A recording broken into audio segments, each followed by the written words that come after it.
Let's face it, liberals are offended by everything. Right on. And they have zero sense of humor. Right on. Huh? Right on. It's the party game that pokes fun at political correctness and liberalism run amok. But making fun of them is hilarious for the rest of us. So play right on and mock the progressive left and their fake news media counterparts in a variety of categories, such as race hustle, the wussification of America, earth snobs, Islam abomination, Hollywood hypocrites, and campus coddling.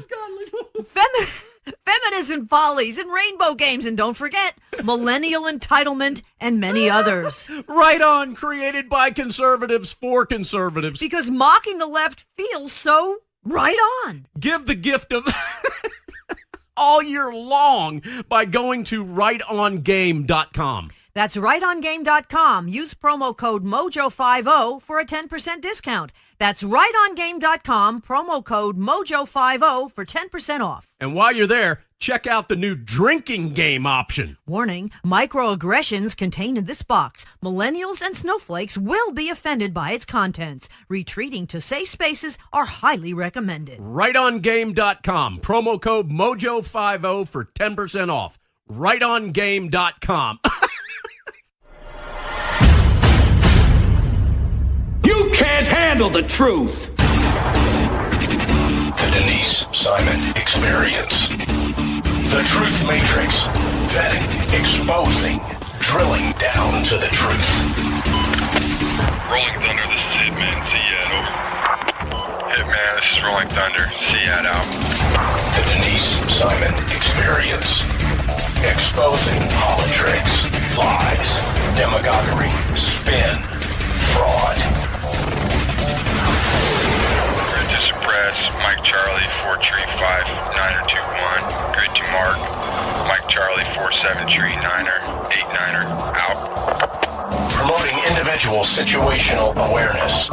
Question, probe, notice, ask why. Mark smoke on the deck. 2 rounds HEPT. Gas TOT 5-3.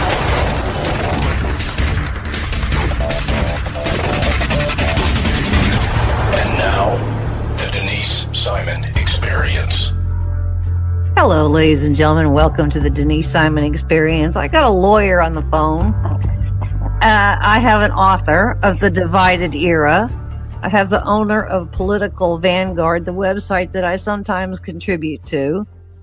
And somebody who is a very large contributor with op-eds to Forbes magazine and to Fox News, and that is Tom Del Beccaro, a previous guest on the Denise Simon Experience. And we're going to actually have a little bit of discussion here on the Michael Cohen testimony today before the House Oversight and Government Reform Committee. Now, let's examine the title again of the committee: House Oversight and Government Reform. I'm not sure what we're going to reform, but welcome, Mr. Tom Del Beccaro. How are you, Denise? That was insanity. Lowest moments I couldn't even believe it. I was horrified, and I wrote an op-ed and wound up on the front page of Fox today. So that was pretty fun, and it was horrifying. All right, so we've established that sometime in the last few days that one of Donald Trump's lawyers, Michael Cohen, who had been with them, I guess, 10 years in some kind of a relationship, lost his law license. And I'm assuming that he lost his law license kind of as an automatic, you've been found guilty and you're going to prison, so you're stripped of your law license. Is that right? It is. Okay. So today, where Michael Cohen has had his own lawyer who is an acolyte of Hillary Clinton and the whole Clinton machine, Lanny Davis, sat directly behind Michael Cohen. And it was clear that Lanny knows all the skeletons and the machinery of corruption in Washington, D.C. And then it was also clear out of admission that Michael Cohen had been prepped quite well by Elijah Cummings and Adam Schiff for this exchange today. So I would go back and say the name of this committee is the House Oversight and Government Reform Committee, when you got two people on that committee that were just as corrupt as the person they were interviewing. Did I get any of that right? You're disturbingly close to the truth, aren't you? Yeah, the idea that you're going to bring in a witness that you previously talked to their people without disclosure and not like in a setting where both sides were able to do it is, part and parcel of the whole thing. I mean, remember, Cohen freely admitted that his side talked to Schiff and Elijah Cummings and delivered documents late. It's just the whole thing. So I don't even know where to start or whatever. But it was, the whole thing's horrific. I mean, I'm an attorney for 32nd year. I can't even believe that. I sound so old. And careful now. I am going to die one day with a lot of secrets. Because if I'm your attorney, Denise, regardless of what you do, let's say you come to me, walk into my room, my office, and say, Tom, I committed a murder. I cannot say anything. I do have the ability, if you say I'm about to commit a murder, that is a possibility. But if you disclose to me crimes that you have committed, I have no right to say anything about it. If you disclose to me during a case, a civil matter, the dastardly things you did to your opponent, I have nothing to say. I am not allowed to say anything. Michael Cohen went through 10 years of the highlights of his fantasies allegedly about Trump. If any of them were true, he had no right to talk about any of them in public, even if he's subpoenaed by Congress. Congress cannot waive attorney-client privilege, nor can a judge in a courtroom.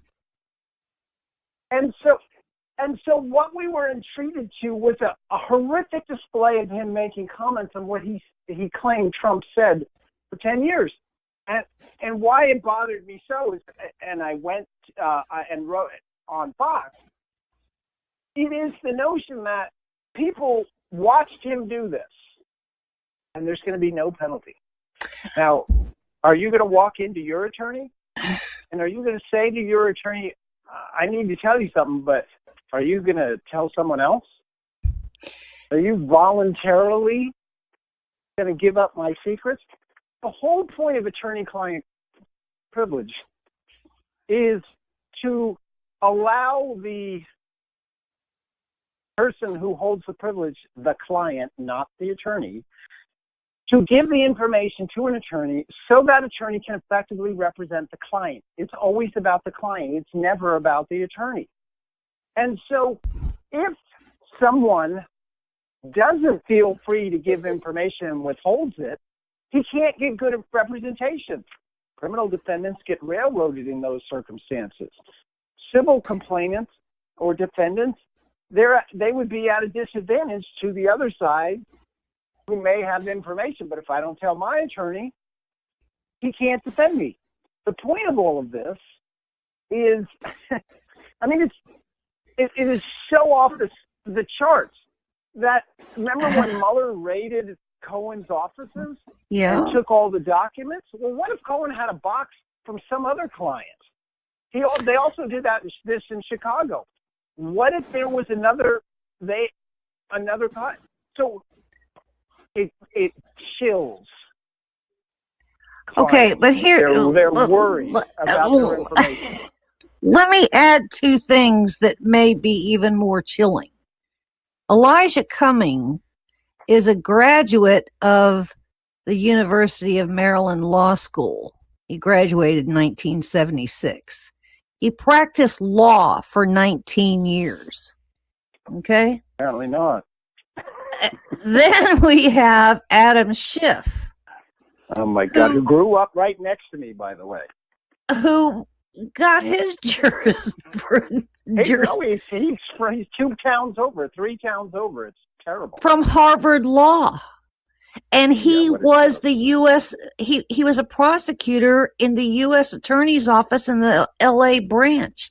So you got the two people that coached Cohen, who are themselves lawyers. So they knew about the attorney-client privilege. All right, let me ask you this. Even if you lose your law license, you still have to hold those secrets, correct? 100%. Okay. 100%.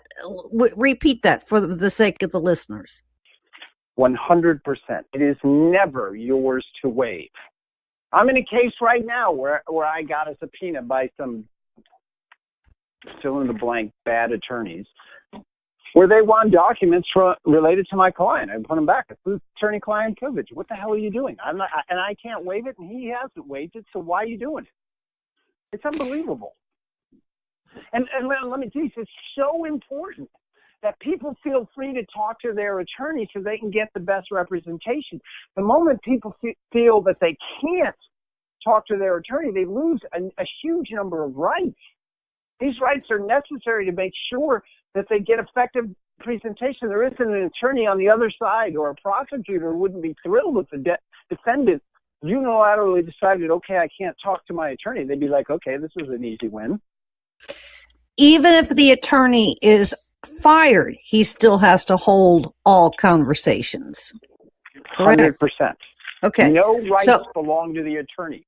The only exception, which doesn't apply here, even though the left's claiming it, is if you're an attorney, like, for instance, driving the getaway car in a murder, you don't get to say, oh, attorney-client privilege, what I was doing in the car. Now, people who go, whoa, Cohen was describing how Trump told him to lie related to filling out the whether or not this was a campaign violation. But do you remember what he said about that?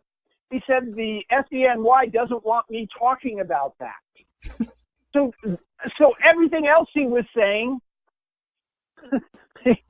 he shouldn't have been allowed to say it all. I don't get to. If I'm your attorney and you're sitting in my office and you sit there, even if we become friends, this will tell you how I treat it. If you become my friend and you tell me that so-and-so is a son of a gun, I would never disclose it.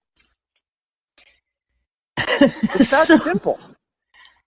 And so where we are today is that anybody out there in the listening world of the Denise Simon Experience who has a lawyer might want to pick up the phone and call their lawyer one more time and ask the question, are all conversations that I have had with you as my lawyer secret and sacrosanct? And would you sign a document one more time that states such? And every one of them would say yes. I remember. Just tell you how old I am. You remember when Clinton lied under oath, right? I do. And everybody knew he lied under oath. And when I would be taking a deposition, and then I would say, and you realize this is under oath under penalty of perjury. And I had people snicker at me because they knew there was no penalty. That's how bad it is. And I mean, there's a million questions here. In the case of Cohen, if any part of his testimony today, his responses today were accurate, especially when it comes to Federal Elections Commission violations, Trump asked me to do X, Y, and Z, and that was against regulations and or election law, then I would say that Cohen should have said, A, I can't do that. If you insist, you're going to have to go find another lawyer to do it. Even if election law was not Cohen's expertise, let's say real estate was his expertise, Cohen then has an obligation to pick up on a phone and call an associate lawyer and get to the bottom of it in order to represent Trump correctly. Did I get that right? Yes, but let me say this. If a client asks you to do something illegal, you don't do it. Correct. And what you do is proper practice is to document the request, document your statement to the effect of, I won't do it, and then you fire the client. I fire clients who don't even listen, who don't listen to me, not who ask me to break the law, who won't take my advice. Because someday they're going to come back at you and say, the reason why this happened or that happened is blah, blah, blah. So I won't even put up with that.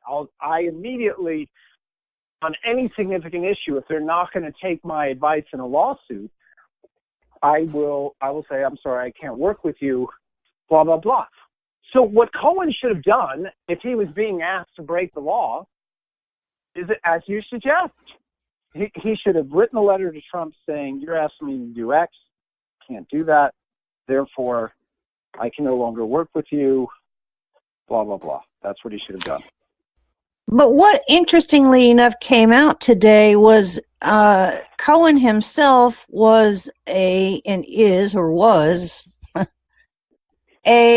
financial opportunist. 100%. And he was using Trump and his access and connective tissue to Trump for the sake of his own financial gain, and he would throw a bone over to Trump when he felt that it was cool to do. And then he would package it to Trump to say, hey, dude, I got your back on this. I'm going to do this, this, and this. But just keep me on retainer, and I'll, and we'll just kind of go down this path. I mean, it's almost like they were walking in separate lanes, where Cohen didn't reveal all things that he was doing to Trump, and Trump didn't use. And I think maybe in some cases, Cohen felt slammed or dismissed by that because Trump had more than one lawyer. I mean, he didn't have an exclusive lawyer relationship with Cohen, correct? He didn't. He had multiple lawyers. But what came out important today, because I know some guy on Facebook sent me this thing. Well, but they were in it wasn't just an attorney-client relationship. There was X, Y, and Z. The problem is that Cohen testified today that he was an attorney-client the whole time. He always said that there was this relationship. He never said it was otherwise. And yes, you're right. There were different entities and this, that, and the other thing, and they were doing these kind of deals. But Cohen always said, I had what I wanted. I was personal lawyer. He said that repeatedly today. So anyone who wants to go down to say otherwise, that doesn't cut it, because Cohen admitted it, that he was the attorney all along. But he also listed the names of several other attorneys. Yes, because there was, which he was never allowed to talk about, because it was in Trump's presence, and because he was also serving. There's all the time there are more than one attorney on a case. You don't get to do it. One time I was horrified that he disclosed there was a joint defense agreement. For your listeners who don't know what that means, if there's more than one defendant in a case, they're allowed to have a joint defense agreement, which states that they can keep secrets between themselves on the defense. That's the effect of it. He went in there and he discussed that. I heard that one. So he violated it for a number of people. I mean, it was wanton. But, again, the perverse reason he gets away with this, Denise, is because there's no further penalty other than a lawsuit. Now, here's the problem with Trump suing. To sue, Trump would have to be admitting something he said was correct, and it would set up this whole discovery process where attorneys could get other stuff and disclose it, and it would get even worse. But before we get away, there's something else that really happened. That's Lanny Davis. If Michael Cohen had come to me and said, should I talk to Congress? I would have said, hell no. Mm-hmm. And here's why. I would say, you're already been convicted of lying or pled guilty to lying to Congress. You got a reduced sentence. You didn't get the worst of what you could have got. If you lie again, that could all blow up, and you could. That could be amended. Do an amended sentence. Well, it's sort of like getting a second DUI. Mm-hmm. The penalty for doing it the second time is going to be a lot harder than for the first time. Mm-hmm. That's number one. Number two, Mr. Cohen, you have a hard time telling the truth. Therefore, you're a risk. The last thing you should do is volunteer on a wide-ranging number of subjects for which you can be said to have lied. He did lie today. He lied today saying that he never wanted a job in the administration. Everybody knew he wanted a job in the administration. Including the Southern District of New York.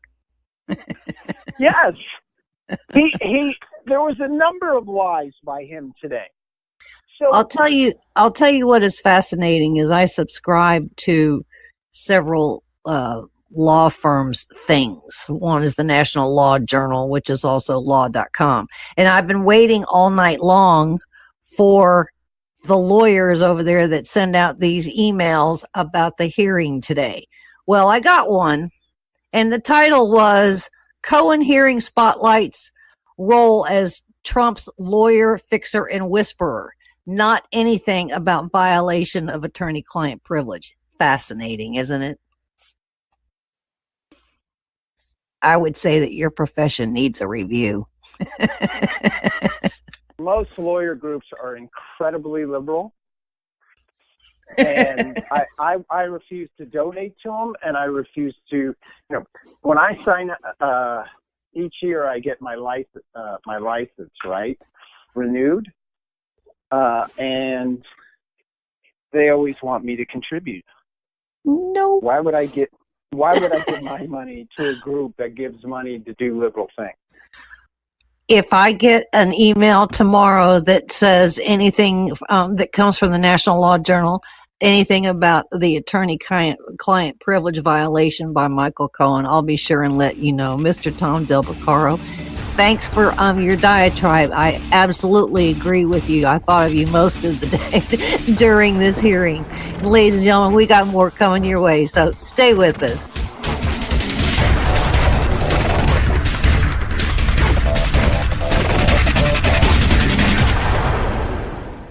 This is Don Newen with Cowboy Logic Radio, and I carry my Sig Sauer 9mm every day. It's like a MasterCard. I never leave home without it. And I'm glad you do, given that you work in Atlanta every day, talking about a rough place to work. Well, Donna, I would say that most of our beloved Cowboy Logic Radio listeners not only own, but carry their weapons too. It's just the thing to do nowadays. So do I, Don. And we need to share with our listeners a fantastic weapons company, Tar River Arms. Oh, and I should mention, they were founded by United States Marine, enough said, right? Badass-o-matic.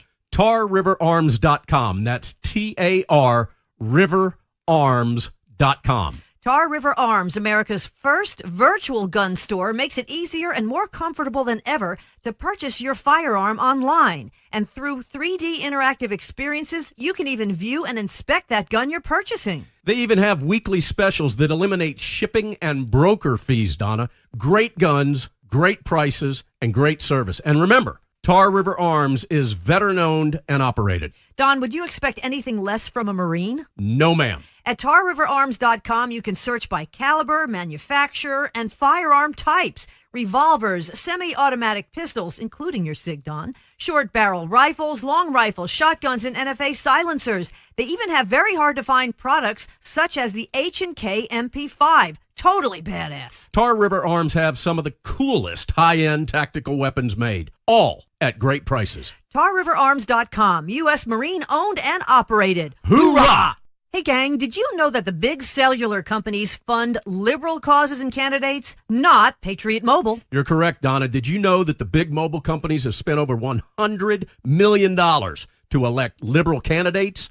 They also fund liberal causes, agendas, and organizations such as Planned Parenthood, not Patriot Mobile. Here's how it works. You, our beloved Cowboy Logic Radio listeners, pay your cell phone bill every month. Then Big Mobile takes your money and gives millions to liberal candidates who authorize subsidies to provide free cell service, Obama phones, to do-nothings who vote for more liberals so they can keep getting more free stuff that you pay for. Not Patriot Mobile. So here's how you fight back. Switch to Patriot Mobile with unlimited plans starting as low as $20 a month and stop funding the big cellular companies. Feel good about funding the right agendas. Every dollar you spend makes a statement. What message are you sending? And it's easy to switch. You can even keep your same number, and they've got great nationwide coverage that includes Double D Ranch. Visit them online at patriotmobile.com or call them at 1-800-A-PATRIOT. And for any of the guilt-ridden liberals, that's 1-800-272-8746. Created by conservatives for conservatives. Their name says it all. Patriot Mobile. Do it now. patriotmobile.com or 1-800-A-PATRIOT. Ladies and gentlemen, what message are you sending?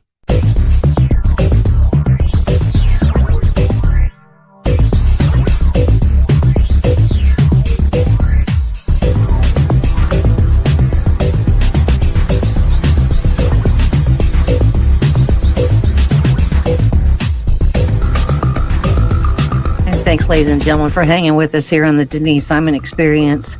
Very honored again to have Jay Dobyns with us on the Denise Simon Experience. Jay is a retired special agent with the ATF, a successful author of several books, a public speaker, and he is the one that had infiltrated the Hells Angels. And the reason I kind of tapped Jay on the shoulder today is because we want to talk about gangs. And I think gangs, when it comes to threats to the United States, to public safety, and certainly with things that, with the mess that we have at the southern border, the whole component of the topic of gangs seems to be left out of the discussion. So with that, Jay, thanks for being with us on the Denise Simon Experience. Hi, thank you for having me, and hello to your audience. Thank you. Very nice. We have an FBI task force on gangs. And I kind of want to know what it is. I mean, there's a couple other task force that seem to be out there that I was poking around with. What is it that these task force do with gangs when it was somebody like you with ATF that had gone into one of the larger gangs of the Hells Angels? Help me with that.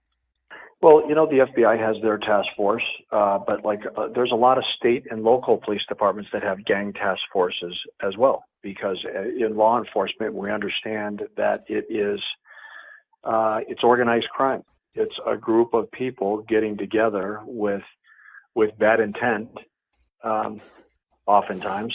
And so as investigators, we want to find out who they are and what they're doing, what their schemes are, and in order to protect the public. Jay, is that done kind of on a basis where there's a little more localized kind of investigation with local law enforcement as opposed to, taking on a larger group, say in Chicago or LA? Yeah, I think you're right on both examples. I think that there's, we know that there's gangs that transcend a certain geographic area. Some of them are national, some of them are international. We have international crime syndicates that are gangs.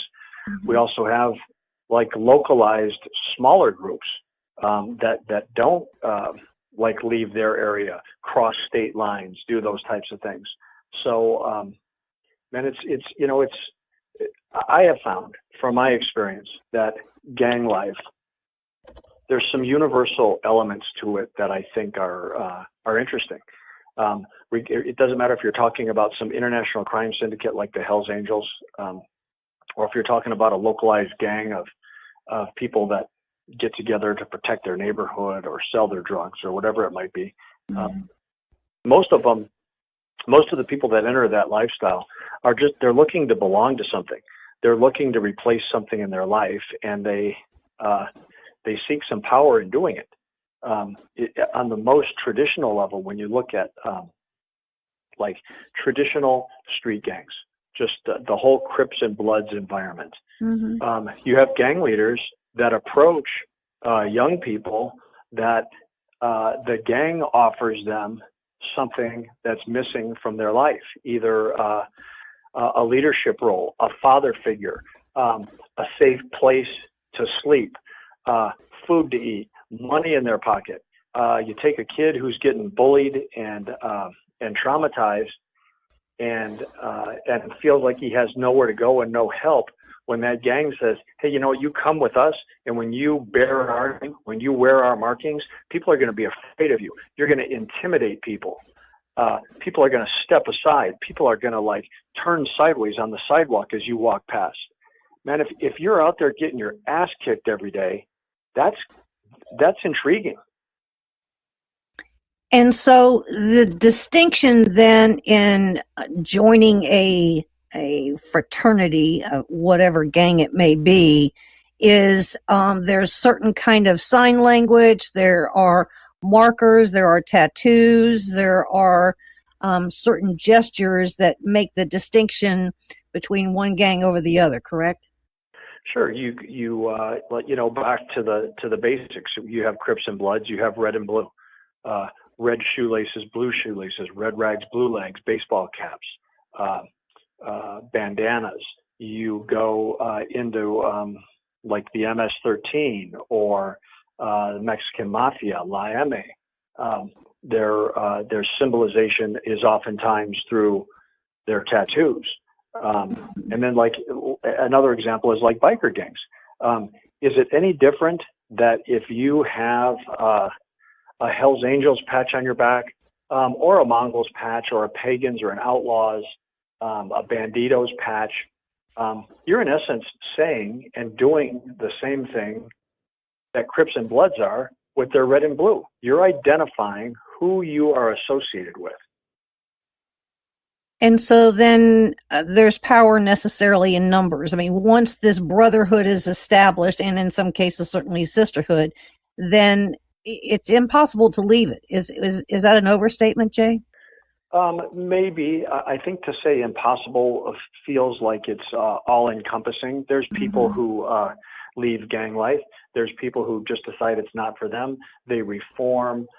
They exit. There's like in biker land, there's people that leave gangs under the term of out good, which means they left their gang in good standing and in a good relationship, and then there's out bad, where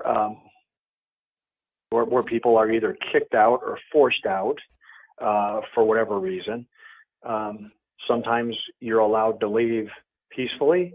I mean, sometimes you get the crap kicked out of you in the process. It's that they make their own rules, which a lot of times these gangs, their mentality is that they do not want to live by society's rules. They don't want to live by the rules that me and you and the common man has to live by. They want to live by their own set of rules. They want to make up their own agendas and have their own bylaws and their own protocols, and they want to live by those.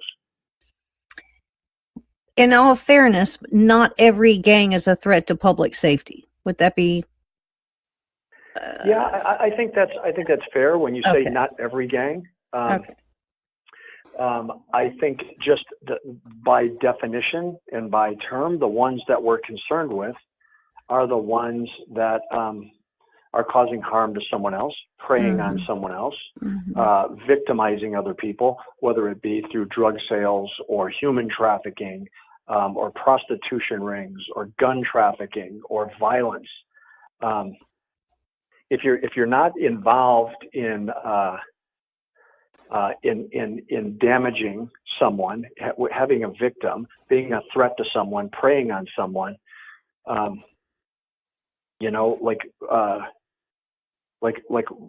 Do we care? We're probably not.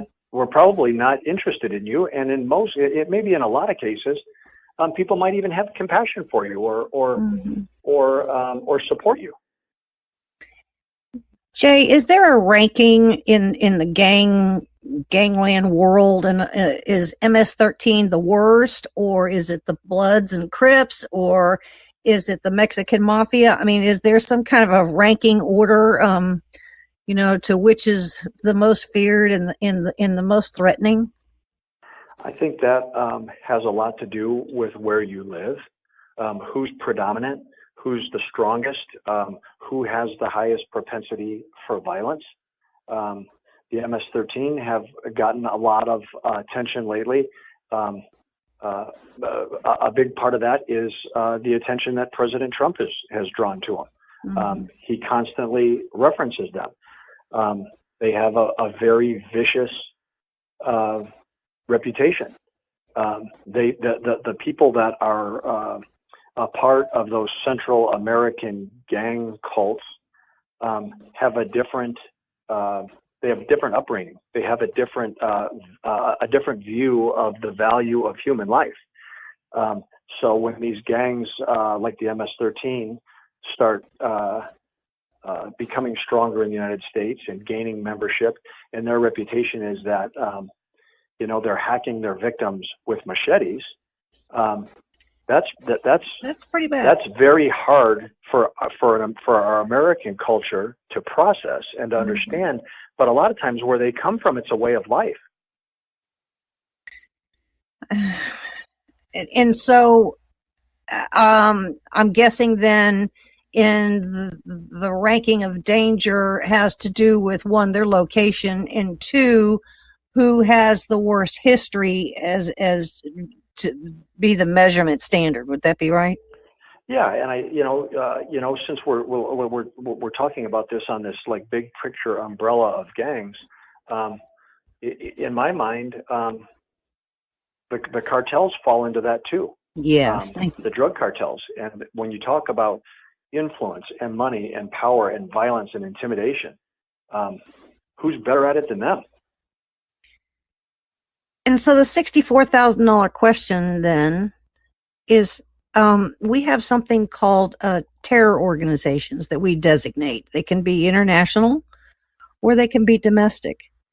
And yet there are some that are just really missing that designation. I would say the Sinaloa cartel is missing that designation, and then an MS-13 is missing that designation. Is there some reason that we've chosen as a government not to apply that scarlet letter to them?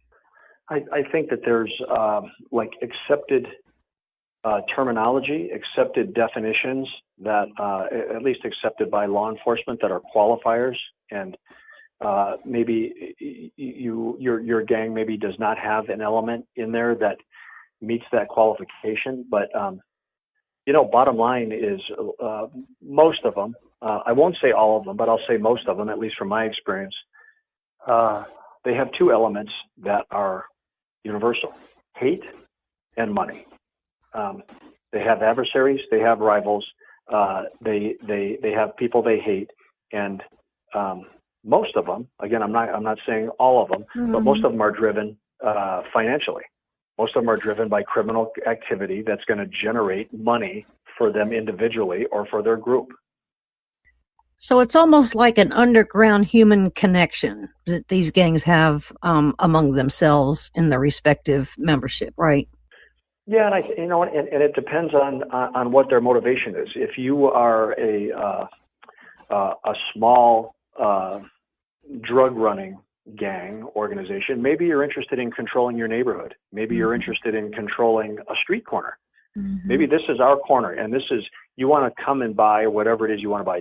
We'll just use crack, for example. You want to come and buy crack? We're the only ones that sell crack on this corner. And anybody that tries to interrupt that or take that business over is going to be met with violence. We're going to own this street corner. and then it just expands up from there, to international measures. What's the membership? I mean, if you were to give a educated guess on the membership of various gangs, for the sake of argument, the violent ones, the ones that are certainly a threat to public safety in the United States, what is that number, and what is that reach outside the United States on an international stage? If we're going to talk about this big picture domestic umbrella, hundreds of thousands of people that are either gang members or have gang affiliation on a worldwide scale. And I'm guessing, and I'm not a statistician on this, and I'm not like referencing databases, but there's literally millions of people that have gang association, gang affiliation, or gang ties. And some actually, they corroborate with each other. In other words, you may have the, one gang in LA that is collaborating with another gang in, say, Atlanta, but they're not necessarily the same gang, correct? Yeah, and normally those associations are driven by financial reasons and territory. If there can be, if an agreement can be made where they join forces and both sides win, both sides profit. Oftentimes the leadership, they're just businessmen. They will lay down at times their mantras, what they stand for, to benefit each other. And sometimes it's a one-time event. Sometimes it grows into a stronger relationship. But if I am a gang leader on the border and I have access to narcotics, and I develop a friendship or an association with another unrelated gang that has trouble with that, you know what? We might be able to do business together. We may not be in the same gang. We might not even be friends. But if we can both make money, let's talk. Mm-hmm. And so what is the relationship or the correlation between the drug cartels and the domestic gangs here in the United States? Is that kind of like one hires the other for an end means? Sure. There's drug trafficking cartels that produce high quality and large amounts of narcotics, but they have to have someone to sell them. They have to have people to distribute them. If it wasn't the case, if that wasn't the event, then the only drug dealers out there in the world would be cartel members. Mm-hmm. We know that's not the case. We just know that they know how to make and smuggle and distribute drugs better than anyone else.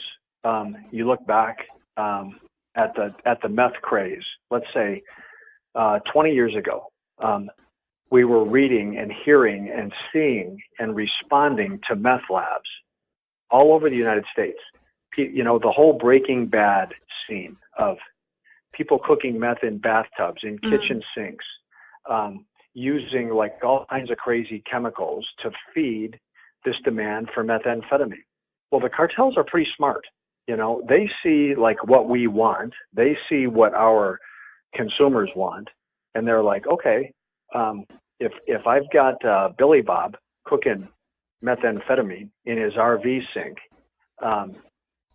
I can produce it in larger quantities with higher quality for a cheaper price. It's Econ 101. We are obviously having a border wall immigration scandal going on here in the United States. And the one thing that the one piece part of all of this, we got, the unaccompanied children, we've got the asylees, we've got the refugees, the migrants, the e-verifies, the visas, the detention. We got all these things, but we don't have anybody from the gang expert world that is weighing in on this being part of a national emergency or a crisis. Why is that, Jay? Well, I think everybody is very, very sensitive about what they say and how they say it, because no matter what your position is, you're going to be attacked. It doesn't matter what side you pick. You're going to be attacked by the other side. For me personally, I have conservative viewpoints. With that said, like I'm all for immigration, and I'm for immigrants, and I'm for other people from other countries coming to the United States and wanting to move here and wanting to live here and wanting to contribute to our society. I just think that they should have to do it legally. They should have to follow the process and the rules to do it. They shouldn't just be able to flood over the borders and then make demands of us. That's my personal thought. With that being articulated, there's people who don't agree with that mindset who instantly will label me as a racist or as a bigot, because I don't think that we should just freely let anybody from anywhere cross over our borders and make a home here. Mm-hmm. And yet, if we go look at the hierarchy of gang membership within the prison system, we see what happens inside a prison system, and I would argue we don't know all of those ins and outs, but that is it's a carbon copy of what goes on the outside too. So those that are in prison, I mean, they're ruling the prison system, and yet they're still kind of running operations on the outside of the prison system. So, sure, I mean, there has to be some kind of a dialogue here, and I just think that there's a big chapter that is either one, not written, or two, it's written, it's not being read. Well, on the inside of our institutions, our prisons, those gang affiliations are often formed for survival, so for protection, so that you can defend yourself. On the outside, they're money-making mechanisms. They're money-making operations. And with the whole, with this topic of the wall and the border and immigration, even in spite of my feelings that we should invite immigration and that we should, but at the same time insist that it be done legally and properly. I mean, I live 60 miles from the border, and you do not have to go very far over the line to see the poverty and the squalor that people live in. And it makes sense. I have compassion and I have empathy for those, for the people that want to have a chance to change their life or the life for their kids. And I think it's easy to say, it's very hard to do. We should embrace those people and help them use all the great things that we have here to help them find a better life. But there has to be some law and order to it. I really agree with you on that one. I've long said that we could stem the flow if we could improve the things in Honduras and El Salvador and Guatemala and Nicaragua and wherever else. We never think about China, but one of the largest populations coming across our southern border illegally are Chinese. Well, if you're somewhere where you're being oppressed, where you're exactly. Where your lifestyle is dictated to you and you're being subjected to unfair treatment, whatever that be, man, you look at America and like we're this shining star of opportunity and of chance, and if nothing else, to just be able to live safely or relatively safely and in peace. Of course, we're an attractive place to come. But just like having our borders trampled is in an uncontrolled way is really dangerous, and it's dangerous for everybody involved. And so when obviously Border Patrol is part of law enforcement, and I would say then when they have any kind of interaction or encounters with gang members, that's probably the more terrifying of their interactions. Would that be right? Well, yeah, you know, that's a very dangerous job. It may be actually the most dangerous job in federal law enforcement, because you take those border patrolmen and they're in isolated areas, and their help and their support is not always able to get to them to assist them very quickly.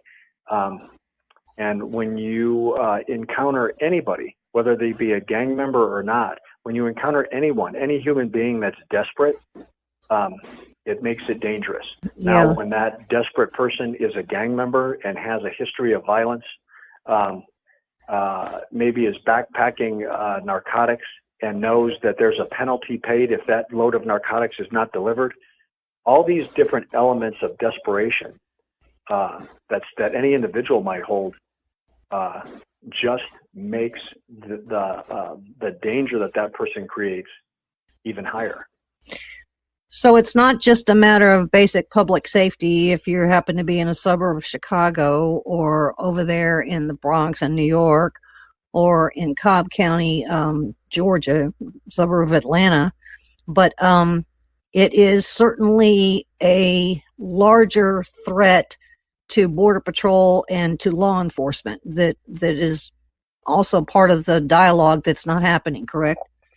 Yeah, well, I mean, our lawmen and women are on the front line, either finding it, confronting it, or hunting for it. Mm-hmm. So as the common man citizen, maybe it does or doesn't cross your life.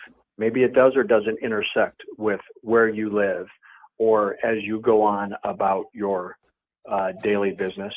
But that's our job in law enforcement, is to make sure that doesn't happen, so that the people out there, which is an overwhelming number of our citizens who simply want to live a safe and peaceful life, our lawmen and women stand in between those people and the predators who are looking to take advantage of them, or those predators' activities, who overlap into the people's lives, who just want to live safely and peacefully, and try to infiltrate the schemes and do something about it and prevent it from happening.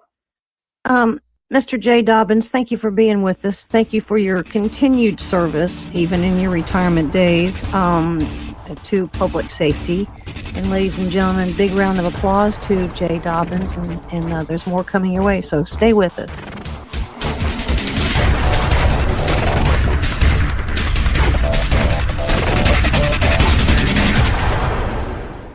Hey, Donna, Cowboy Logic Radio listeners love law enforcement. That's right, Don. And Charity Magnets designs and produces beautiful, high-quality products for law enforcement supporters and enthusiasts. They've got very impressive honor badge car magnets. CharityMagnets.com. They've got license plate honor badges. CharityMagnets.com. They've got cool keychains and license plate frames. CharityMagnets.com. I'm on their website right now, and this is my favorite, the Honor Badge dog tag. Look at that little doggy with the dog tag. He's so cute. Donna, we're trying to do an ad read, and you're playing around on their website, which happens to be CharityMagnets.com. But he's so cute. Donna. Okay. Hey, this is huge, too. For each sale, a donation will be made to Cops for Kids with Cancer. Cops for Kids with Cancer has given more than $2.5 million in donations. Yes. Become a Blue Honor Foundation member today. Like Donna is doing right now, go to CharityMagnets.com. But he's so cute. All right, use the promo code MOJO for $5 off any purchase. I know you all love and support our brave law enforcement professionals and their families.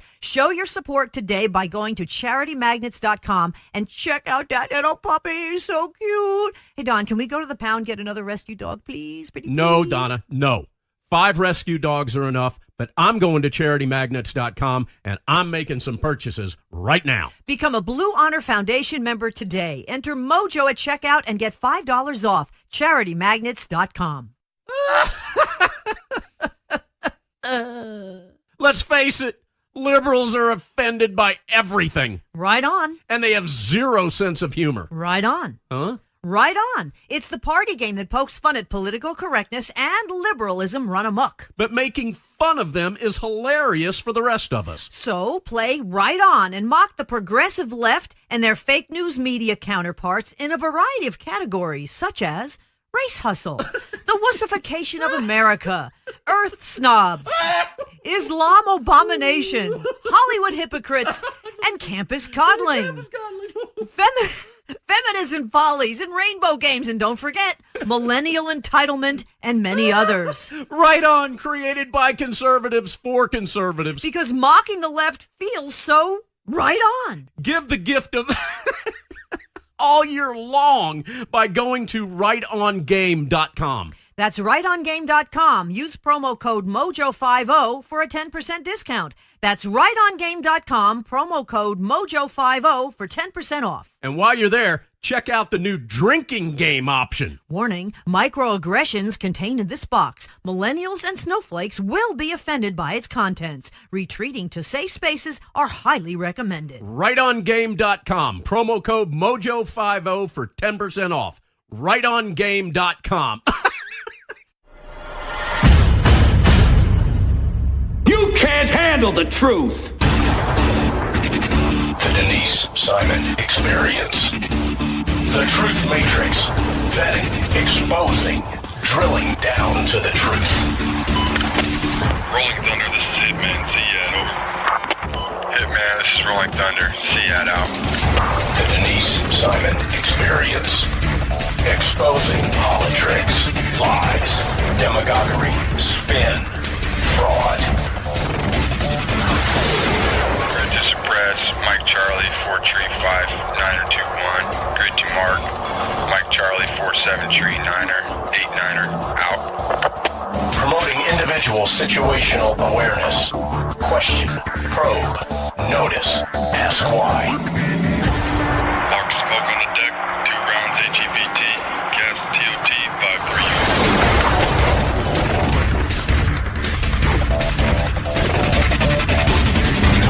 And now, the Denise Simon Experience. Thanks, ladies and gentlemen, for hanging with us on the Denise Simon Experience. Jeff McCoy over at Pacific Legal Foundation has been kind enough to join us on the Denise Simon Experience because we heard some good news from the Trump administration that I think Foxconn was moving into Wisconsin. And then we heard that maybe it wasn't so good. But now we're finding out that maybe it isn't so good is true. So, Jeffrey, thanks for joining us on the Denise Simon Experience. Thank you so much for having me. So we gave subsidies, and we heard about that. But we didn't hear about eminent domain, did we? No, and there was some plans to use eminent domain if needed in order to get the land needed for Foxconn to build this factory, which may or may not be built. As some of your listeners may not know, Foxconn's a Taiwanese television company. They said that they were going to build a huge factory to build televisions in Wisconsin. Then they backed out, and now they're kind of saying, well, we're going to have a facility, but they're being very vague on what type of facility they are and how many jobs are going to come. And it has been a big mess, especially because, as you mentioned, Wisconsin has pledged about $3 billion in subsidies, and they were going to use eminent domain. They haven't yet, but it's still on the table. And so with all that, it's a mess on whether or not it's very vague on what's going to happen in Wisconsin. When it goes to eminent domain, it really is kind of a long process, is it not? Because it's got to go through a lot of legalness. I mean, there has to be an offer to the property owners, or they have to kind of come to some accommodation, and then they may haggle over price or conditions or timelines. Is that right? Yes, and each state has different requirements, but in general, yes, the state or local government, whoever's seizing the land, will make an offer. In most states, they have to make a couple different offers and make a negotiation, and then there are often lawsuits filed if the property owner does not want to give up the land for whatever price they're offering, and there can be the U.S. Constitution requires that there be just compensation, and also that it be for public use. And so there are always lawsuits on whether or not it's being used for public use and whether or not there's just compensation. As I'm sure some of your listeners know, the U.S. Supreme Court has the U.S. Supreme Court has really botched its interpretation of what public use is. And something like taking people's homes to give to a private company is now acceptable. In a famous case about 14 years ago called Kelo versus the City of New London, the court ruled, I think correctly, that as long as it's for broadly a public purpose, that a court can seize land and give it to a private company if for any justifiable reason that can fit into a public purpose, including increased tax revenue. There also is a whole zoning component, because you have to take, what do? You have to take residential zone land and make it, some kind of public use land or business, commercial land. I mean, there's several kind of categories for that, correct? Yes, and that's actually probably one of the easier components. Again, it depends on where each state and municipality in there, but oftentimes, in order to attract these businesses, governments will easily change their zoning laws on that. It's usually much harder to get the land, seize it through eminent domain, or come up with some other subsidized package to try and convince the private company to come over. And in all honesty, what it creates is too much of the government becomes too entangled in working with the market, and you create problems like here in Foxconn, where Wisconsin promises a lot and then Foxconn doesn't deliver, or in the case like I was mentioning, Kelo, they seize people's houses to give to the Pfizer Corporation, and the Pfizer Corporation never even built their planned office there. And so what you see is the better success stories are states that create good business climates for everybody. And as you can see, states like Florida that have low corporate tax rates, no income tax, their growth they were one of the highest increasing. Their growth increased the most by percentage of any other state in the last couple of years. And that seems to be the better approach in trying to create a business-friendly environment rather than get entangled with one specific company. What's at issue here, though? Apparently, the landowners on affected land haven't been given really any information here. They're kind of like the stepchild in all of this, correct? Yeah, and that is part of the problem with because it's so unclear what Foxconn is actually going to do, that there hasn't been any movement. And as you said, there's some landowners that are kind of in a waiting game, because if Foxconn doesn't ultimately come, then they'll keep their house, which is good, but at the same time, the vagueness and the uncertainty of what's going to happen leaves all of these people in limbo.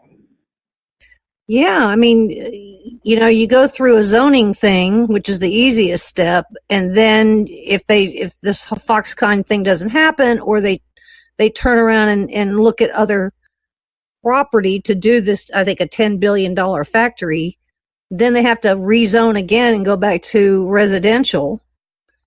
And then I guess in the case of eminent domain, not only do they necessarily have to buy the property, but I mean, these landowners, these homeowners could necessarily say, well, that's really not enough, because it's not enough for me to go buy or build something else in another location, right? I mean, there's a lot of moving parts to this. There really are. And it's,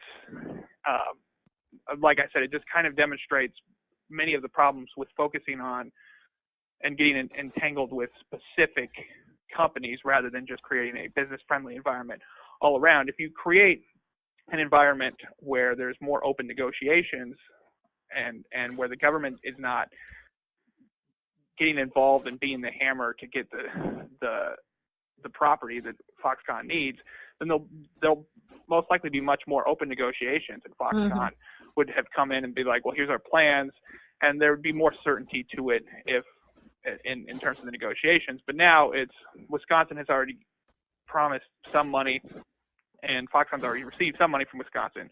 Some of the subsidies are contingent on actually building things, but they've already received some money, and it may not be worth it going forward for Foxconn if they already have some money. It's going to be too expensive to build going forward. And all this uncertainty leaves, as you said, it leaves landowners in the dark. It leaves taxpayers in the dark about what their money is being spent for. Yeah, and then I guess the town councils and the legislature and whatnot necessarily have to look at the long-term revenue base, because that's always going to be their sticking point. Do they stand to maintain that tax revenue base from real estate tax, or is there something else that they could necessarily lose on? Are we talking about 120, 130 parcels of land that are owned by private owners, homeowners? Yes, it is something along those lines. So what is Pacific Legal's role in this? Well, for Pacific Legal, we have not gotten involved with any of the litigation. We certainly do help homeowners with situations like this. We're just monitoring it because we think that it's a situation that really shows the problems with government entanglement with the market economy. And my colleague Larry Salzman has written on the eminent domain issue. I recently wrote on the other problems with Foxconn, the Foxconn deal. And so we don't have any specific role in the litigation, but it is something that we have seen in other cases, and it's something that we think is worth pointing out, and hopefully that in the future governments will not use the power of eminent domain or get so entangled with specific companies to promote economic development when they often just leave the taxpayers on the hook. You know, some of these landowners actually have farms here, Jeffrey, so I would say that there's also under eminent domain, if they lose the farm, then there's there's a legacy issue, because it may be a family thing. It's been in the family for decades or, centuries, who knows. But then there's their own business revenue that's necessarily lost. And so, you got farms on one side, you got homes, and then you got schools, and then you got traffic, then you got parking, and then you got other real estate that's going to be there to support this thing. Shopping centers and dry cleaners and, all that kind of thing. So this thing has wide implications, does it not? Yeah, and I think the farm example that you use is a good example of many of the problems with trying to come up with what is just compensation when a government uses the power of eminent domain. The government can probably get an appraiser and appraise what the farm is worth, but if that farmer can't replace the farm, then it's not just them losing the farm and the value of the farm in this year, it's all the value of the farm going forward. And the Constitution recognizes that the power of eminent domain, no one disputes the government can use for many things, public use like roads, but it does recognize that it should be used sparingly. And because even in the best situations, there are going to be problems. And so when you use the eminent domain to just hand from one business to another business just because the government thinks that the second business is going to increase tax revenue, it, one, usually doesn't work out, and two, it hurts these other smaller businesses needlessly. Is there construction going on now that we're aware of? It appears that there is. Well, they have done a groundbreaking, which and they have said they are going to build They are going to build a facility. They are not clear on whether it's the originally planned facility. Like I said, it's very vague. There's been some back and forth. They originally said at the end of last month, or at the end of January, well, we're not going to build it. We're just going to build an office. And then after some further discussions, they said, okay, well, we're going to build a factory, but it's still unclear whether it's going to be the factory that they originally planned. And so they are building something. We will see, and so that is better. It's at least a better situation than in many cases where the company builds nothing. But it's going to be several years before we find out whether Wisconsin's going to get everything that Foxconn promised. So really, Pacific Legal's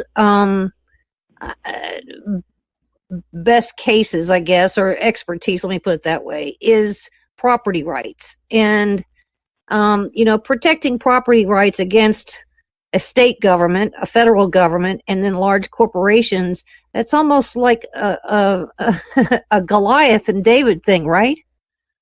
Well, yes, it absolutely is, and that's why we do the work we do. We do not charge our clients attorney fees, and that's often how these governments can get away with it, because litigation is expensive, and so they will just beat you down until you accept an offer.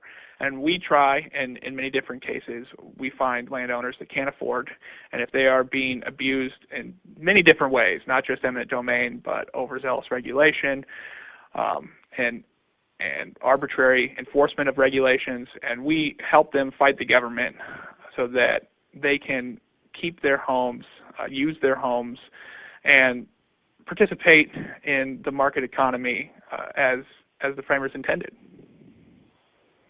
Setting eminent domain aside for a second, the state or the county or whatever, government officials there are within the state, they don't necessarily have to air quote something in eminent domain, but they can deem property to be blighted, and they can almost purposely devalue the value of that property, correct? Yeah, and that is one of the techniques that these governments use to take people's homes. And what they say is, they essentially say that the public use is getting rid of quote-unquote blighted property. And certainly there are some circumstances where there is an infestation, but oftentimes they are just labeling houses that are old as blighted, and then saying, well, we need to get rid of these blighted houses, even though all they are old, and there's no health risk involved. Well, they weren't blighted before Foxconn, right? Right. and so it's a technique that they use in order to get around some of these requirements. And so they'll label something blighted, they'll get it, and then that's the quote-unquote public use that they're condemning the property for, is the getting rid of this blighted neighborhood. But in fact, it's usually not blighted, and it's just another excuse to get land and then either transfer it or use it for something else, or transfer it to another company. Has Pacific Legal actually looked at Wisconsin's law on eminent domain? Because apparently they take a pretty hard line on, I guess, exploitation of the use of eminent domain, right? Well, they have, and again, going back to the Kelo case, there are many states passed legislation to try and prevent that type of taking, but unfortunately, in many of these states, the intention was good, but the actual effect of the legislation ended up being pretty negligible. And part of the problem is that courts often defer to the legislator. So when a legislator or a city decides to take land for some purpose, the court, if someone sues, the court will say, well, they know that they're only supposed to do it for certain things, and so we defer to their judgment on this. And that is unfortunate, because our systems of checks and balances are supposed to keep governments and governmental entities from violating the law, but too often courts just allow the government, the political branches of the government, to interpret the law when that is supposed to be the judicial branch. And then we end up with some kind of a euphemism called public-private partnerships. Is that, in this particular situation, is there a possibility that they would allow these private landowners, 1% stock ownership or something, so make them feel a little bit better about having their land taken from them? Yeah, that I'm not I'm not sure if they have offered that. And I do think that would be more likely in an event where you don't have the government forcing or being the shadow that's going to say, well, if you don't agree, we're going to just take your land anyway. There might be a more beneficial outcome, like a stock percentage ownership, if there was actually some fair negotiation between the companies and the landowners. I would say this is a Herculean task here for, this is going to be a David and Goliath thing for Pacific Legal, trying to help out some of these landowners. There's a lot of forces working against these landowners in the case of Foxconn. In fact, I'm seeing that some of these landowners say they have been Foxconned. So I guess you got to write a lot of briefs and make a few visits and opinion pieces in the local newspaper there? Yeah, that's we try and deal with this in many different ways and different aspects. Obviously, our main work is in the courtroom, but when we see a problem, we will write opinion pieces. We will help draft legislation if need be, and that's because we realize that there's many different ways to attack a problem. And while our expertise is definitely in the courtroom, we work in many different ways to try and prevent people's rights from being violated.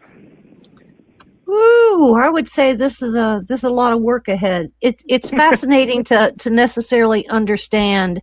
It all really comes down to dollars and cents. And, yippee, we're going to create 10,000 jobs, but there's always some other consequence, lots of consequences that go along with, a foreign investment coming into the United States that, people don't necessarily consider. The tax breaks, the state's going to give them something, the federal government's going to give them something, the subsidies, but the landowners don't get all of that. So, Jeffrey McCoy, Pacific Legal Foundation, I invite you, ladies and gentlemen, to visit that site often. Many of their lawyers do come on and discuss the cases that go on across the country, certainly protecting the little guy. And Jeffrey is trying to impart just, what some of those consequences really are when it comes to Foxconn and how great and wonderful it was supposed to be that they are making this very large investment into Wisconsin. Jeffrey, thank you so much for being with us on the Denise Simon Experience and explaining all this for us.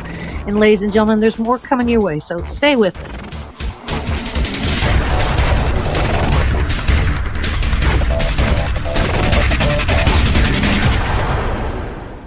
This is Don Newen with Cowboy Logic Radio, and I carry my Sig Sauer 9mm every day. It's like a MasterCard. I never leave home without it. And I'm glad you do, given that you work in Atlanta every day, talking about a rough place to work. Well, Donna, I would say that most of our beloved Cowboy Logic Radio listeners not only own, but carry their weapons too. It's just the thing to do nowadays. So do I, Don. And we need to share with our listeners a fantastic weapons company, Tar River Arms. Oh, and I should mention, they were founded by United States Marine, enough said, right? Badass-o-matic. TarRiverArms.com. That's TAR Riverarms.com. Tar River Arms, America's first virtual gun store, makes it easier and more comfortable than ever to purchase your firearm online. And through 3D interactive experiences, you can even view and inspect that gun you're purchasing. They even have weekly specials that eliminate shipping and broker fees, Donna. Great guns, great prices, and great service. And remember, Tar River Arms is veteran-owned and operated. Don, would you expect anything less from a Marine? No, ma'am. At TarRiverArms.com, you can search by caliber, manufacturer, and firearm types. Revolvers, semi-automatic pistols, including your SIG, Don, short-barrel rifles, long rifles, shotguns, and NFA silencers. They even have very hard-to-find products such as the H&K MP5. Totally badass. Tar River Arms have some of the coolest high-end tactical weapons made, all at great prices. TarRiverArms.com, U.S. Marine owned and operated. Hoorah! Hey, gang, did you know that the big cellular companies fund liberal causes and candidates, not Patriot Mobile? You're correct, Donna. Did you know that the big mobile companies have spent over $100 million to elect liberal candidates?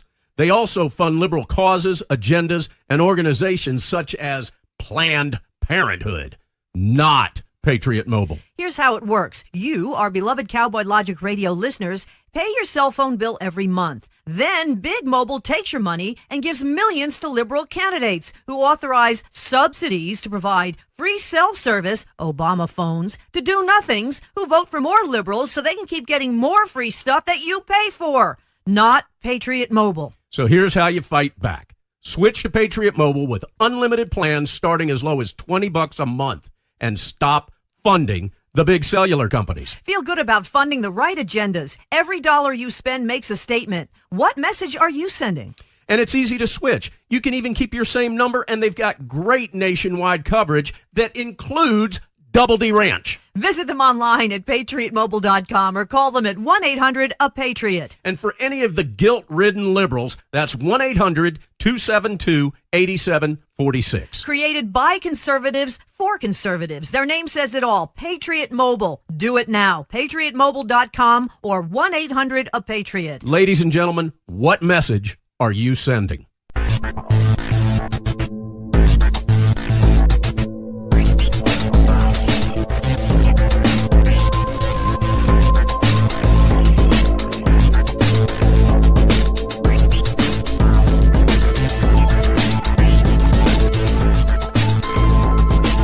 And thanks, ladies and gentlemen, for hanging with us on the Denise Simon Experience.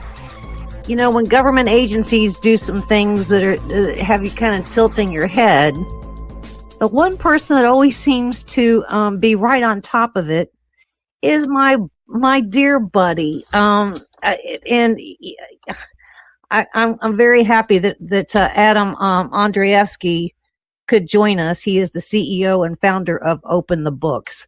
This guy is a number cruncher and a super sleuth, doing remarkable things. And Adam, you just wrote a fascinating piece in Forbes magazine on why government has to have so much firepower. But welcome to the Denise Simon Experience, and how are you? Great, Denise. Thanks for your interest in our work.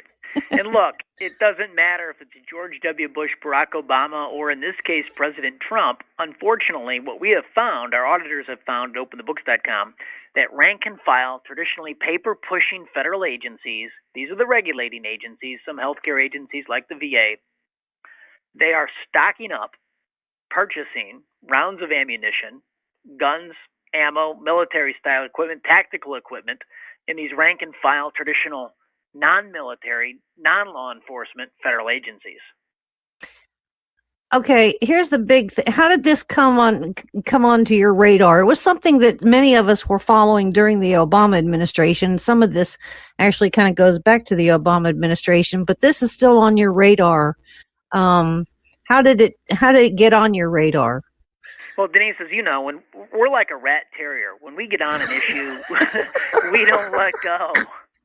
So back in 2016, on the editorial page of the Wall Street Journal, we broke an oversight report. For the first time from government data itself, we quantified over a 7-year period between 2007 under George Bush and 2013 under, an 8-year period, 07 through 2014 under Barack Obama, $1.4 billion purchased outside of the Department of Defense, outside of the Department of Defense by 67 federal agencies, $1.4 billion on guns, ammunition, and military-style equipment. So this rocketed to the halls of Congress, to the House Oversight and Government Reform Committee. They called me to D.C. to privately brief them on our data. They immediately held a hearing on July 6th of 2016. That was the day before Hillary Clinton testified, so it did get drowned out eventually. Oh. But it led to a government accountability audit, which they took 1.5 years, but they published it in December, and that audit extended into 2017. It confirmed our previous findings, added three more years, 2015, 2016, and 2017, and it showed that this practice was continuing. Coupled up with our data and reaching out to the federal agencies for comment, we know empirically that rank-and-file, paper-pushing agencies are continuing to purchase and stockpile weaponry, guns, and ammunition, and we can get into all the details. What's remarkable is when I read this, I understand the $1.5 billion. Because, I mean, this kind of equipment's not cheap, but 67 agencies, Adam? Right. So there's. I guess the bigger question is, most of us didn't know that we had 67 agencies to start with. Well, and we, depending on how you define an agency, you can have up to 121 of them in our data. So these were 67 major departments, agencies of the federal government that, like, for instance, Health and Human Services. Health and Human Services, now we know, according to our data at openthebooks.com, over the past 8 years, HHS has purchased 4 million rounds of ammunition. In inventory, they disclose a 1 million round inventory in storage. They also disclose that HHS, Health and Human Services, owns a shotgun, 5 submachine guns, and 189 automatic weapons. And the IRS has got 5 million rounds of ammunition? Yes. 5 million rounds of ammunition? Which is just a crazy number. So we took a look back through congressional testimony in 2006 when America's military generals were briefing Congress on the expenditure of rounds of ammunition fired off during the Afghanistan and Iraq conflict. This was at the height of the conflict. In the U.S. military, the Army was going through 5.5 million rounds a month. So incredibly, you've got the IRS, the Internal Revenue Service, who have put in inventory 5 million rounds. They have 2,200 special agents. They'd also disclose 15 submachine guns. And look, we're calling on the president. He ran on it, and I think his instincts are good on this stuff. He wants to drain the swamp. If you're going to drain the swamp, let's take away the arrest and firearm authority from rank and file federal agencies like HHS, the IRS, the EPA, and the Social Security Administration. Okay, so let's process this here a little bit, Adam. Now, for instance, we just said that the IRS has got 5 million rounds of ammunition. Is that on it? Is that the total inventory, or is that just the recent purchase? So there's more than 5 million rounds of ammunition. So that is what they disclose. That's currently in inventory. Now, okay. in the latest public expenditures from the federal checkbook, they're continuing to buy more ammo. So we reached out to them for comment on the issue. We wanted to hear their side of the story, any context or feedback or comment regarding their rounds of ammunition inventory of 5 million rounds, and they declined to comment. That's very troubling. Oh. And so the VA's got 11 million rounds of ammunition, but they don't have a police force. Actually, they do. They did not have one until 1996. Okay. Starting in 1996, they started adding police officers underneath a law enforcement agency over at the VA. So during a period, we just went through a 12-year period where veterans can't hardly get into a VA hospital and get medical care, and up to 1,000 of them died while waiting to see a doctor. But the VA, nevertheless, armed up, staffed up, a police force which numbers today nearly 4,000 officers. And yes, over the course of the last 8 years, they have purchased 11 million rounds of ammunition. Now, Denise, I want you to know that we in the summer of 2016, we reached out to them asking for crime statistics within VA medical facilities, yes, which they are guarding. And they had no records responsive to our request. Under FOIA? Yes, they didn't keep crime statistics. So we don't know what the public purpose of this police force is. But let me tell you, they're buying camouflage equipment. They're buying infrared devices. They're buying all kinds of riot and tactical gear. They buy specialized image enhancement devices, tactical lighting, and a lot more. Okay. And then we have the Social Security Administration. I mean, we got all kinds of agencies here, but we got Social Security. And what do we have? They got about 300 special agents that are running around the United States, and they're armed with plenty of ammunition too? They are. So the Social Security Administration, they've got 270 special agents, and they have purchased in the last 8 years, on average, 3,000 rounds per agent. They purchased nearly 1 million rounds, 800,000 rounds for their 270 special agents. And their purchases also continue in 2017 and 2018. And did they have any kind of criminal militant records that they would support having 3,000 rounds of ammunition per 270 agents? Well, this is what they said in the government accountability audit as to what their law enforcement purpose is. And so just stay with me on this. It's a little paragraph. Officers with the Office of Investigations at the Social Security Administration, they investigate wrongdoing by applicants, beneficiaries, contractors, and third parties and employees. They conduct joint investigations with other law enforcement agencies. They share responsibility for investigating threats or violence against SSA employees and facilities, and they assist in the investigation of terrorism cases and other cases involving national security. This is what's going on over at the Social Security Administration. Okay, so look, here's the deal, Adam. When I would think a Social Security special agent needs to travel on over to Deltona, Florida, to the Social Security Administration office, they kind of check out a person or persons on a case. Don't you normally call the sheriff and local law enforcement for backup if you need it, and such that the special agent wouldn't have to have this? Absolutely. So okay. These rank-and-file federal agencies, they should be stripped of their authorization of arrest and firearm authority.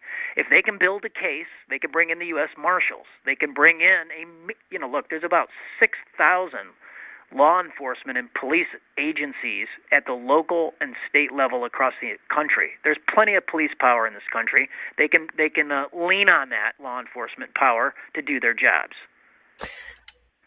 So the one thing I didn't see in your report was that any of these government agencies having any Bearcats, where you have to kind of go through a wall, or any other kind of invasive pieces of equipment. I'm being really sarcastic here, but amongst the regulatory agencies, we did not see evidence of that. However, at other domestic law enforcement federal agencies, there is plenty of that equipment floating around. And obviously, just within your local police departments, the Program 1033 transfer of surplus military equipment to local law enforcement across the country has been prolific. Yes. Do we even know where that surplus military equipment is even stored? Or is it just in several places and then these agencies go put in a request? I mean, are they getting this stuff from surplus, or are they just going out to, some manufacturer and just buying new? So we mapped the Department of Defense Program 1033 distribution of this surplus military equipment to local law enforcement agencies across the country. So if you come to openthebooks.com, across the masthead of our website is a Maps tab. If you click that tab, the very first map that renders shows where this military equipment is by zip code. So you can click your zip code and you can see right in your own community what type of military equipment that your local police officers and police department have procured from the Department of Defense. It's a pretty interesting map. There's 5,800 zip codes where this equipment now resides. I think I did that about a year ago, and I was a little shocked, such that I kind of didn't want to do it again, but maybe I should. Right. Okay, so no, all of us. Look, all citizens need to be vigilant, and we diligently need to review what's going on with our tax dollars, and that's why I think our oversight of the rank and file regulatory agencies at the federal level is so important. Like, this is a broad, I believe, overreach of their constitutional powers, and they need to be reined in. Of the 67 agencies, Mr. Adam, that you had reviewed, are there some agencies in there that had you jumping on top of the desk? Yeah, I think, the situation that we went through with these big four, over at Health and Human Services, Social Security Administration, the VA, for crying out loud, get back to your mission, deliver basic health care to our military heroes, and the situation over at IRS. Look, it doesn't get much better over at the Environmental Protection Agency either. It was Karl Rove in the summer of 2016, after Democratic presidential contender Bernie Sanders said that climate change was America's #1 adversary. Karl Rove at the Wall Street Journal, no less a publication than the Wall Street Journal, he wrote that he foresees the day when armed EPA agents storm big oil and arrest, take their CEOs into custody and take them to re-education camps on climate change. So, look, when these agencies have this kind of infrastructure and power, there's not a lot of good upside that can result. Well, it's kind of interesting that you bring up the fact that EPA guys can go storm the board meeting at Chevron. I've talked to a couple of sheriffs across the country, and there is from time to time these EPAers, especially this was during the last part of the Obama administration, they'd show up in a particular county, wouldn't tell the sheriff that they were there, and then they would start doing their own investigations and challenging residents and businesses. Right. And some of the residents and businesses were like, So things did get a little on the dicey side, and they would call the sheriff, and the sheriff was like, whoa, who's there and why are they here? Because they didn't do what they're supposed to do, and that is notify local law enforcement, which is supposed to really take the lead. Right, Adam? Yes, absolutely. And the EPA has a very powerful criminal enforcement division backed with 200 special agents. And they're armed, and we showed in our oversight report in 2016, they are armed with the latest in guns, ammunition, and military-style equipment. They're also armed with the latest in technology. For instance, we showed expenditures where the EPA has purchased everyone's credit history in the entire country, everyone's property record in the entire country, everyone's arrest and law enforcement record in the entire country. The EPA is data rich. They know, at the EPA, Environmental Protection Agency, they know a lot about everybody. And yet they don't tell everybody that the EPA knows everything about you, and without our knowledge and approval, correct? Right. Yeah. Most people don't. Most people to this day, unless they read our report, don't fully understand the power, the size, and the scope of these federal regulatory agencies, the EPA and all the rest of them. Mm-hmm. And there's, we cannot find any evidence that these agencies are being limited or scaled back under the current administration. That's what I was going to ask you. So this is particularly troubling, because now's the time to do it.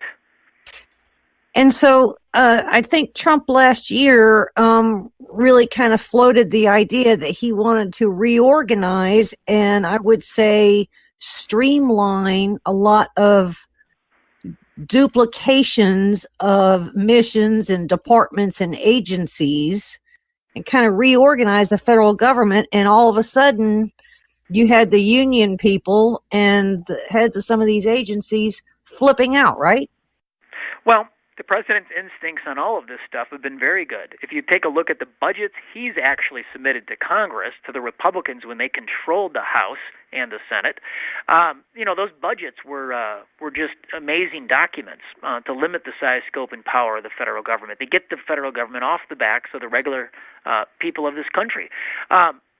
Same thing with this plan to reorganize government. Last summer, in June of 2018, the president submitted a plan to reorganize the federal government. Now, as a part of this plan, the president would strip the protective detail authority from rank-and-file federal agencies and transfer that to where it needs to be, to the people with expertise in this area, and that's the United States Marshal Service. Marshal Service. And that's a good first step. That's better policy, but he needs to go further. He needs to take away all arrest and firearm authority, take the special agents away from these rank-and-file, traditional paper-pushing and regulatory agencies, and put that authority back at the U.S. Marshal Service. So in your travels and doing the audits of the audits of the audits and challenging these reports, how many pieces of legislation have you written and offered up to your local congressman saying, we need to hold a hearing, or we suggest that these agencies be stripped and everything be transferred to the U.S. Marshal Service? Or would you kind of be thrown out of town if you did that? So on this specific issue, between 2016 and 2017, legislation was written, but it never moved in committee by Republicans. On other issues, we've also had bills written that we participated in helping draft. One of those bills was to open federal pensions for the first time ever to sunshine. Incredibly, if you're a retired U.S. senator or congressman, as soon as you go retired, even though taxpayers backstop it all, fund it all, a lifetime pension for their public service, we can't see it. So we have no idea, who is receiving what. And it's a very not transparent process, in terms of these lifetime pensions for public service.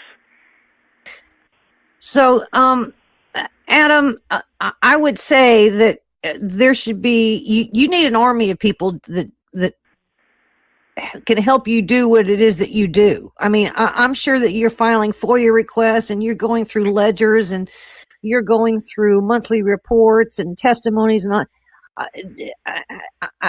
You have to be beside yourself in some of the things that you uncover, least of which is firearms, ammunition, and tactical equipment by 67 government agencies. So, look, there's a lot of work to do. All of us need to raise our voice. We need to raise our concerns with our member of Congress. We need to, I encourage everybody listening to the program to come to openthebooks.com. And that when you come to our website, there's a big graphic in the middle of the page. And if you click on that graphic, it's our Wall Street Journal and USA Today advertising, where we wrote an open letter to President Trump urging him to declare war on waste, to embrace the transparency revolution. And over 103,000 Americans have signed that petition. We also have 100 examples of outrageous taxpayer abuse, which you should read, because it's things like, Cornell University, an Ivy League university that got $1 million to study where it hurts the most to be stung by a bee. It's, the Pentagon purchasing coffee cups for their fighter pilots, and the coffee cups cost $1,200 per cup. Don't you kind of miss Senator Coburn when he came out with the waste book? And that is the legacy. Senator Coburn is our honorary chairman at openthebooks.com, and we're carrying forth his legacy. Yes, you are, and I miss that book. I would do entire radio shows just reading the waste in there, which was absolutely remarkable. Well, Denise, I think you'll like that list of 100 examples. We've got huge examples, like since 2003, $1.2 trillion. It's a big amount of money. Yes. It's equal to 2 full years of military expenditures. $1.2 trillion has been paid out on mistaken and improper payments. Yes. That 20 large federal agencies admit to but aren't doing enough to stop. And why is there not a Senate hearing? We can't do one in the House under Pelosi, but we can certainly do one in the Senate. Why can't we have a hearing on this and begin to embarrass some people? Agreed. Look, I think this is one of those issues that should be nonpartisan. I mean, Yes. Democrats, you would think they want to help people who have real needs, not fake needs. And so they would, you'd think that they would be on board to stop improperly paying folks to the tune of $1.2 trillion. Any single Republican you would think would be on board with this as well. And it's just an abject lack of in-house financial accounting controls at the 20 largest federal agencies. And I would argue really an embarrassment for everybody who's on the federal payroll. Everybody. Well, and we're just asking our children and grandchildren. We're bonding out those payments because it's falling to the budget deficit and increasing the $22 trillion national debt. Imagine what we could do to control our immigration system with $1.2 trillion. Well, and that's why all these battles they're just political battles. They're just posturing. They have nothing to do with the true ongoing concern of the United States of America. These politicians, and oftentimes on both sides, they're not doing public service. They're in it for themselves.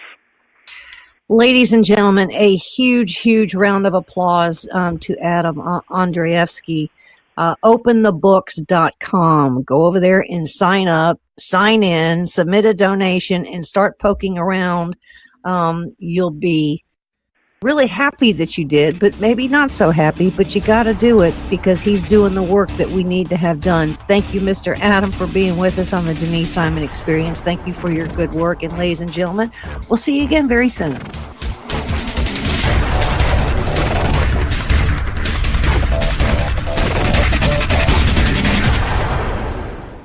Hey, Donna, Cowboy Logic Radio listeners love law enforcement. That's right, Don. And Charity Magnets designs and produces beautiful, high-quality products for law enforcement supporters and enthusiasts. They've got very impressive honor badge car magnets. CharityMagnets.com. They've got license plate honor badges. CharityMagnets.com. They've got cool keychains and license plate frames. CharityMagnets.com. I'm on their website right now, and this is my favorite, the Honor Badge dog tag. Look at that little doggy with the dog tag. He's so cute. Donna, we're trying to do an ad read, and you're playing around on their website, which happens to be CharityMagnets.com. But he's so cute. Donna. Okay. Hey, this is huge, too. For each sale, a donation will be made to Cops for Kids with Cancer. Cops for Kids with Cancer has given more than $2.5 million in donations. Yes. Become a Blue Honor Foundation member today. Like Donna is doing right now, go to CharityMagnets.com. But he's so cute. All right, use the promo code MOJO for $5 off any purchase. I know you all love and support our brave law enforcement professionals and their families. Show your support today by going to CharityMagnets.com and check out that little puppy. He's so cute. Hey, Don, can we go to the pound, get another rescue dog, please? Pretty No, please? Donna, no. 5 rescue dogs are enough, but I'm going to CharityMagnets.com, and I'm making some purchases right now. Become a Blue Honor Foundation member today. Enter MOJO at checkout and get $5 off. CharityMagnets.com.